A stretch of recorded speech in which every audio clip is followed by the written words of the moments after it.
Dünyanın konuştuğu, beklediği şey Ukrayna'da 30 günlük tam ateşkes. Havada, karada, denizde. Buna Zelenski evet dedi. Sıra Putin'de. Amerikan heyeti yola koyuldu.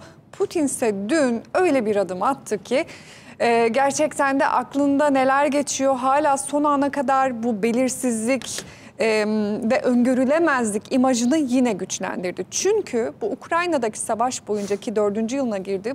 Biz Zelenski'nin hep kamuflaj giydiğini görüyoruz ama Putin ilk defa dün giydi. Üzerine askeri üniformalarına gitti ve Kursk'a gitti. Şimdi Kursk neresi? 7 aydır Ukrayna askerlerinin işgal ettiği bir Rus toprağı. Ukrayna sınırındaki en önemli kentlerden biri. 7 aydır Rusya burada mağlubiyeti yaşıyordu. Bir anlamda utanç, çok ciddi bir sorun. Çünkü Ukrayna askerlerini topraklarından çıkaramıyordu. Ama ne oldu? Amerika Birleşik Devletleri'nin Ukrayna'yı cezalandırmak, masaya ikna etmek için askeri istihbarat paylaşımını durdurması ve silah yardımını kesmesinden hemen sonra çok hızlı bir şekilde Rus askerleri burada ilerleme kaydettiler. Boru hatlarından girip Ukrayna birliklerini arkadan vurdular ve de dün Putin oraya gitti, şunu duyurdu. Artık Kursk'taki Ukrayna askerleri tamamen kuşatılmış durumda. Kentin %86'sının geri alındığı belirtili. Bakın ne kadar az bir alan kaldı. Evet. Belki de günler meselesi, artık Kursk'un tamamen Ukrayna'dan geri alınması. Zaten Putin de işte şu üniforma içinde. Çok enteresan şu görüntü, çok biliyor enteresan. musun? Bu bir tabii ki mizansen. Bu tabii ki çok önemli bir mesaj. Yani şunu diyor, herkes ateşkes için bugün Rusya'nın vereceği cevabı beklerken giyip bir asker gibi konuşup bizim işimiz daha bitmedi ki, önce Kursk var dedi. Ve tamamen dediğimiz gibi kurtarılması talimatını verip Kursk'un şunu da söyledi, bu da yetmez. Ukrayna-Rusya sınırı boyunca biz bir güvenli bölge, bir tampon bölge kuracağız ki bir daha bu başımıza gelmesin. İkinci Dünya Savaşı'ndan sonra ilk kez Rus toprakları işgal edilmişti, tekrarı olmasın diyor. Şimdi Putin bu konuda dedikleri kadar demedikleri de önemli. Ateşkesin adını bile anmadı. Trump'ın artık Rusya'nın sahasında top bekliyorum, kabul etmelerini bekliyorum demesine rağmen sanki böyle bir şey gündemde değilmiş gibi ateşkese de hiç değinmedi Putin. Peki Trump ne dedi? Trump da Beyaz Saray'da gazetecilerin sorularını yanıtladı ve şunu söyledi. Heyetimiz yola çıktı. Ukrayna kabul etti ki sorunlu taraf oydu, artık onlar kabul ediyor. Ben Rusya'nın da kabul etmesini istiyorum. Olumlu mesajlar da alıyorum dedi ama bu olumlu mesajların çok tabii önemi yok. Bu çok ciddi bir durum. Kabul etmeliler diyor. Gazeteciler soruyor, peki kabul etmezse ne olacak? Yaptırımlar devreye alınacak mı? Trump bu konuda birazcık el yükseltir gibi, tehditvari gibi konuşuyor ama hemen sonra da Rus ekonomisine çok kötü şeyler yapabiliriz, çok kötü şeyler yapabiliriz, mahvedebiliriz ama ben bunu yapmak istemiyorum diye ekliyor hemen. Beni buna zorlamayın. Evet, ben barış istiyorum.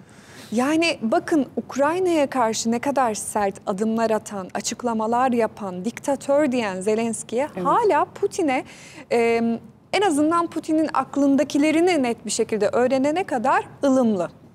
Zaten hani deli deliyi görünce sopasını saklarmış misali, ikisinin arasındaki ilişki gerçekten de bu. Böyle açıklamalar yaptı, daha ılımlı konuştu ama gerçekten de zor taraf Ukrayna'ydı, artık değil.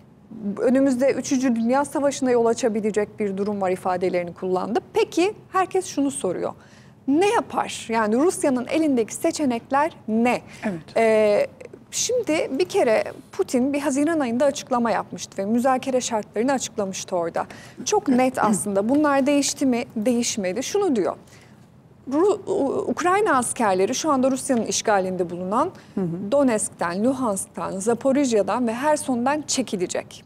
Tabii ki Ukrayna bunu kabul etmiyor. Bu da yetmez.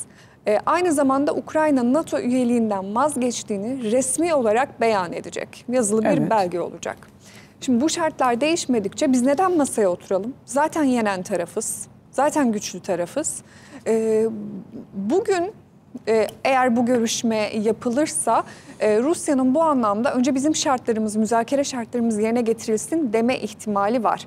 Bununla da yetinmeyip bir de Amerika'dan garanti isteme ihtimal de var. O garanti ne? Sen Ukrayna'ya silah vermeyeceksin. Biz bu Ukrayna'nın silahsızlandırılmasını istiyoruz zaten deme ihtimali var.